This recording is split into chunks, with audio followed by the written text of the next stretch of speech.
Ito yung number 1 natin. Tatlo ito lahat, mga kapatid, mga kaibigan. Pinagkakapareho ng Seventh-day Adventist at ng Catholic when it comes to salvation. But natin masasabi na Peking Reformation ang claim ng mga Adventist, hindi sila totoong Protestant Reformer. Number 1, kasi ang righteousness by faith ng Catholic includes justification plus and sanctification. Hindi alone sa kaligtasan na ikaw ay maaring ganap, hindi sapat.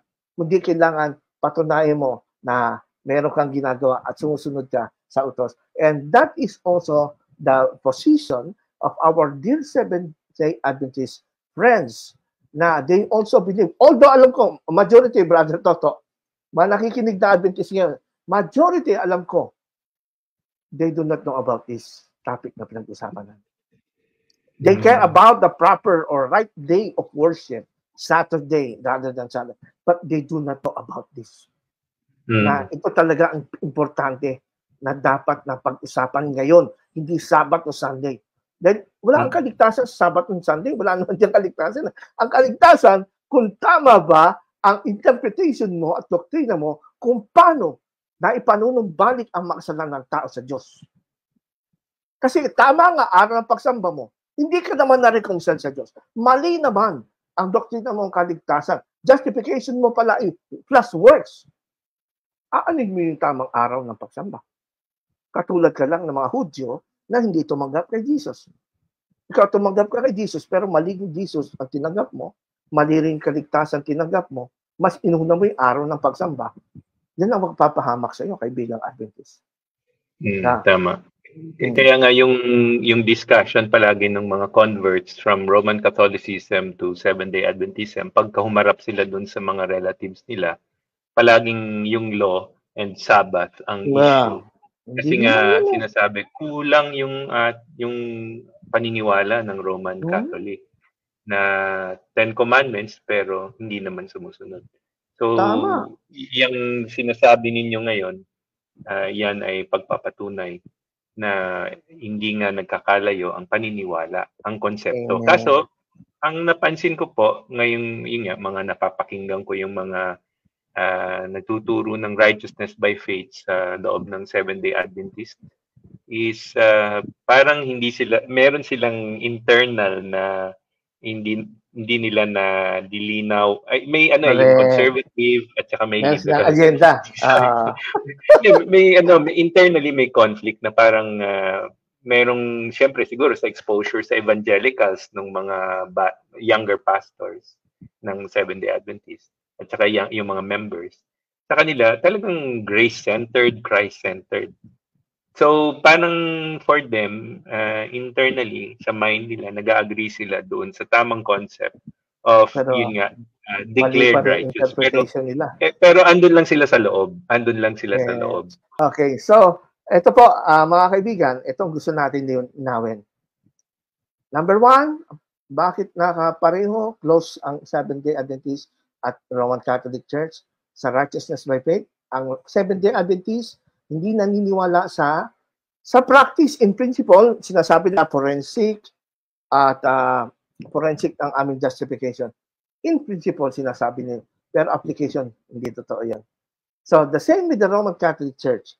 Sinasabi nila, we also believe in forensic, but it is not, does not end there. Hindi nagtatapos yan. Kasi meron pang dapat gawin. So, ganito, para malaman natin, ikukumpara natin ang teachings na official ng Roman Catholic Church para dun sa mga Katoliko rin.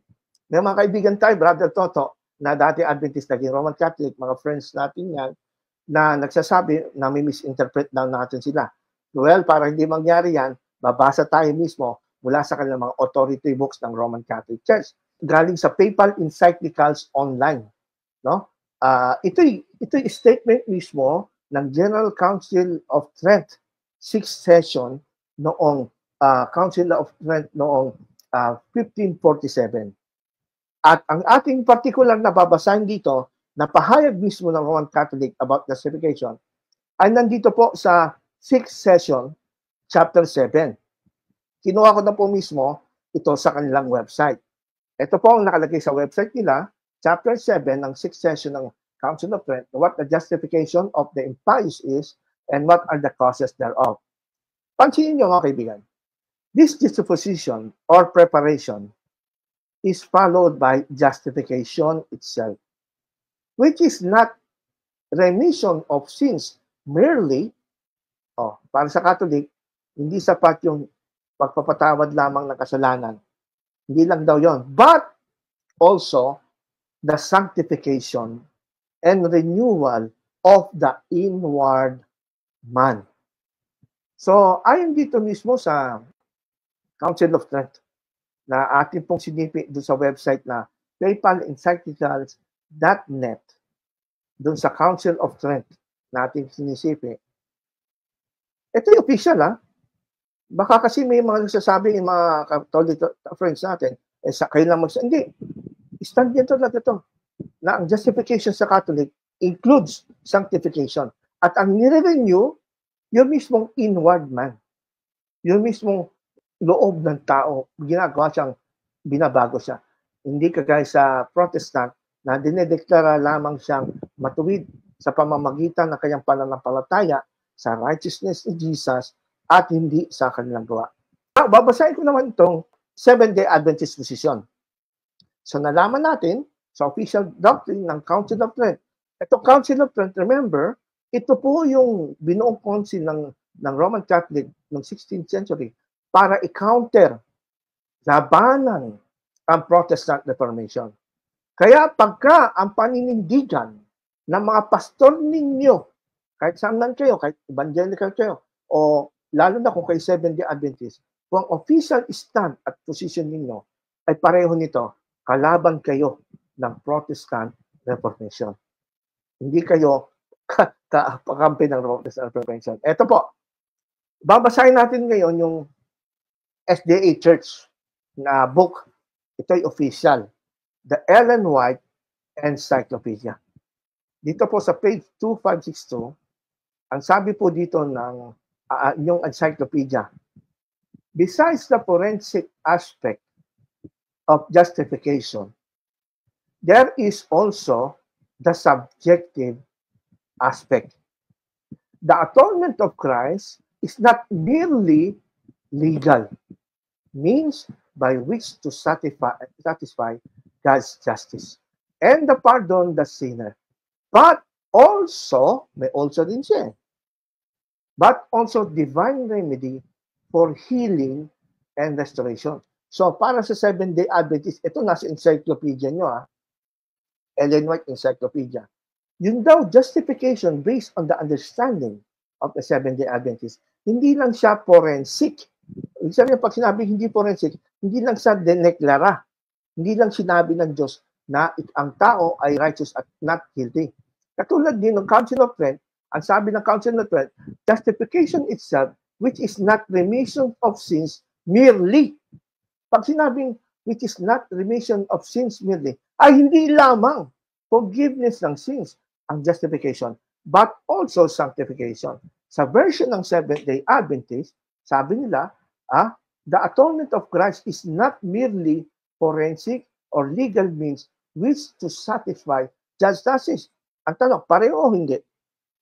Pareho. Hindi sapat na ikaw ay deklara lang na matuwid ng Diyos. Hindi lang yun. Sabi pa ng Adventist ay ganito. But also, ang justification sa Adventist point of view, but also a remedy for healing and restoration, which is also a Catholic belief, na nire-restore yung inward man mo, pinagagaling ng Diyos, inaalis niya ang kasalanan mo. It is the means thereby, sabi dito, it is the means whereby the righteousness of Christ is not only upon them or declared righteous. Hindi lamang dinideclare na righteous, but in their hearts and character. Ito'y kahawig sa Council of Trent na sinasabi nila na, well, justification also sanctification and renewal of the inward man. Pag sinabing renewal of the inward man, merong tinatawag sa Adventist term, ito ang term ng Adventist sa renewal of the inward man ay remedy, divine remedy of healing and restoration. So, although magkaiba lang ng ilang mga wordings, pero the essence is the same. The righteousness of Christ is not only upon them, hindi lamang declaring righteous, hindi lang dinideklara ng Diyos. Kaya sabi ng Adventist Encyclopedia, besides, bukod pa sa ikaw i-deklara, yun ay kanilang forensic aspect of justification. There is also a subjective aspect, ito na yung sanctification. So, ibig sabihin, para sa mga Seventh-day Adventists, dalawa po ang aspect ng justification. Maliwanag naman, there are two aspects of justification. Forensic and subjective. Yung sinatawag na objective, ito yung de-declare na righteous ng Diyos, at subjective, yung ikaw mismo na tao ka, magiging righteous na. Kasi, hihiling ka ng Panginoon. So ang ibig sabihin, yung sa madaling salita, is pagka sa both Roman Catholics and Seventh-day Adventists, yun nga, hindi lang declared righteous, pero ginawa ng righteous, made righteous. So ang issue ngayon is, paano yung pag nagkasala ka? Ano mangyayari? Hindi ba? Yes. So, yun ngayon yung part ng works na kung sa Seventh-day Adventist is kailangan mong hiling ng tawad yon. Sasagutin kita ng maikli. Sasagutin natin ng maikli. Ano mangyayari pag nagkasala?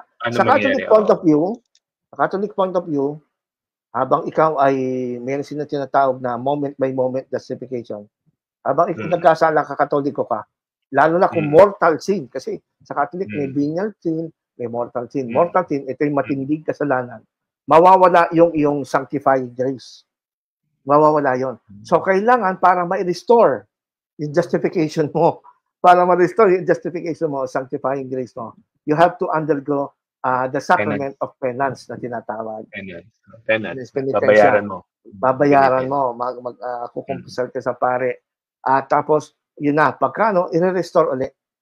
Kaya sa kanila, yung justification, nawawala. At babalik yon pag huminga ng tawad. At yan ang nakikita ko na pareho sa mga Adventist. Ikaw ba napansin mo ang pagkakapareho sa Adventist, Brother Toto? Iba lang po yung, naiba terminology. Lang yung proseso, iba lang. Kasi nung araw, naalala ko, kasi ang sabi nga, sa Roman Catholic, pupunta ka sa pare, magkukumpisal ka, hingi ka ng tawad, tapos kasi nawala yung justification, nawala yung salvation. So, bibigyan sa yung prayer or ano yung dapat mong gawin kasi ini-enumerate mo yung kasalanan mo. Sa Adventist, na bago lang is direkta ka kay Jesus. Pagka humingi ka ng tawad, kaya nga mapapansin nyo, yung sa dasal, palaging humihiling at nagmamakaawa na patawarin nyo po kami sa aming mga kasalanan. Kasi nga, as yung turo nga ni yung propeta, is one unconfessed sin will bar you from entering the kingdom of heaven. So, in a way, parang penance na rin yun. Kasi nga, yung deed of asking God to forgive you is the key to actually restore you back into God's presence, parang gano'n. Yes. So, magkaiba lang yung proseso pero pareho din yung konsepto. Kasi sa Roman Catholic, pagka ikaw ay nag-commit ng mortal sin at hindi ka nag-confess na matay ka, ay simple diretso mo. The same with the Seventh-day Adventists. Pag nagkasala sila, nawawala din yung kaligtasan nila agad. So, kailangan silang mag-confess, humingi ng tawad, at yung kung naniniwala sila sa investigative judgment, kailangan nilang hingin ng tawad yun kasi malilista sa listahan daw ng aklat ng alaala yun sa langit, sabi ng Adventist Nililista ng mga anghel ng kasalanan mo So, pag hindi mo nahingi ng tawad yun, sigurado mawawala, impyerno dating mo. Kaya kailangan, you have to confess, bumalik ko din justification mo, kaya nga meron silang doktrina, mamaya pag-usapan natin, daily justification. Daily justification kasi daw, patuloy pa rin daw tayo nagkukubit ng kasalanan kahit nasa lupa tayo. Pag na-commit ka ng kasalanan sa Adventist, nawawala kaligtasan, which is not the Protestant view of salvation. Hindi nawawala sa ganun-ganun lang ang kaligtasan. Kaya nga, hindi na naintindihan ng justification, it is a one-time event. Once and for all time event. Hindi yan daily. Mamaya malalaman natin sa Bible. Yun nga yung nangyayari, parang ninanakaw natin yung righteousness ni Christ at nililipat natin sa ating ginagawa. Kasi sabi, kung hindi ka nakapagkumpisal, ang definition kasi ng kumpisal is humingi ka ng kapatawaran. Yes. So confession, yung correct me if I'm wrong, the Greek word is homologeo, tama ba? Homologeo. Tama. So for me, nung pinag-aralan ko yun, yung word na yun, yung konsepto pala nun is doesn't even teach us to ask God to forgive. Kasi ang pagkaintindi ko doon sa pag-aaral ng tama, lumalapit ka sa kanya at bumabalik ka doon sa ano yung ginawa ni Kristo sa cross na thousands or 2,000 years ago na finorgive ka na doon. Yes. So the forgiveness is available, and then kumbaga kinukumpisal mo sa Panginoon na nagsisisi ka kasi ngayon yung mali yung ginawa ko, pero nagpapasalamat ka ngayon na yung patawaran hindi mo hinihingi, binigay na nga ng Diyos. Kumbaga, hindi mo sasabihin, ano pa yung hihingi mo? Lord, yung pag sinabing patawarin, hindi mo siya sa tamang konsepto, hindi mo siya hinihingi. Yung sinabi, Lord, patawarin mo ko, ibinabato mo ngayon yung ginawa ni Kristo. Naganap, no? Yung naganap. Kasi past, present, and future.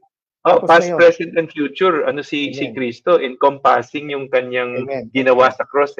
Ngayon, kung sasabihin natin yung papatawarin ka lang ng Panginoon kung hiniling mo ng kapatawaran yung kasalanan mo, yun ang bumabalik sa iyo ngayon kasi nga hindi sa character ni God nakadepende yung iyong kapatawaran. Nakadepende yung kapatawaran sa gagawin mo. Amen. Hindi sa ginawa ni Kristo. So, yung ganun ang pagkaintindi ko sa ganda, di ba? Maganda yung sinabi ni Arnold Gamboa dito, sabi siya natin. Actually, kung tutusin, ganyan din talaga ang turo sa amin sa mga subjects sa AUP. May objective and subjective justification. If I'm not mistaken, it was in Morris Venden book that this was mentioned, 95 Theses of Righteousness by Faith. Yeah, tama. Tama, Arnold. Ganyan ang banasa natin kanina, sa view ng Adventist, dalawang aspect ang justification na hindi yan ang Protestant Reformation. That is a Roman Catholic view. At yung righteousness by faith ni Venden, galing din naman yung kina Wagner at Jones na may kasama pa rin, magkasama ang justification, sanctification. Hindi naman magkahiwalay. Kaya sabi naman ni Brother Engineer Erwin de la Cruz, RCC's concept in essence is that a person is finally justified when he or she fully sanctified, that is, met the church, prescriptions for sanctification, such as penitence, confession of sin, indulgence, attending Mass, Eucharist. This is essentially the same as SDA's doctrine of the justification, wherein justification is on and off, totoo yan. And a person commits the sin against the Ten Commandments and make a confession to it, the need to retain their justification on a daily basis by means of the commandment. Tama po, Engineer Erwin. Kaya nga po, I hope ma-realize ito na mga nakikinig sa atin at mga nanonood na mga Seventh-day Adventist na sana mag-isip-isip po kayo kasi hindi po yan ang pinaglalaban ng mga Protestant Reformers. At sabi nga dito sa ating slide, Brother Toto, kung babasahin natin ang Catechism of the Catholic Church, ito ay sa page 489, 490. Ang sabi dito, like the conversion, justification has two aspects. Moved by grace, man turns toward God and away from sin. Yan ang first aspect. And so accept forgiveness and righteousness from on high. No one can merit the initial grace, which is at the origin of conversion. But once moved by the Holy Spirit, yung first aspect ng justification, we can merit for ourselves, ito na yung second aspect ng justification, and for others all the graces needed to attain eternal life. So dun sa two aspect of justification ng Roman Catholic, yung first aspect, yun yung sinasabi nila, tinatanggap ng mga Catholic na yun ang initial move ng God. Initial grace tawag doon, na hindi talaga makukuha ng sinumang tao. But, hindi nagtatapos doon. Kundi meron daw second aspect ng justification na kung saan ang tao naman, pagkatapos niya ma-justify sa first aspect, ay pwede na siyang gumawa para sa kanyang salvation. Lalo na pagka siya po ay makakipag-cooperate sa Diyos na kanyang nagpa-participate sa seven sacraments ng tuloy-tuloy, yun yung second aspect ng justification nila. Sa terminology ng Protestant, yun ang sanctification, magagranted nila yung magagrant nila at ma-attain nila ang eternal life. Pareho. May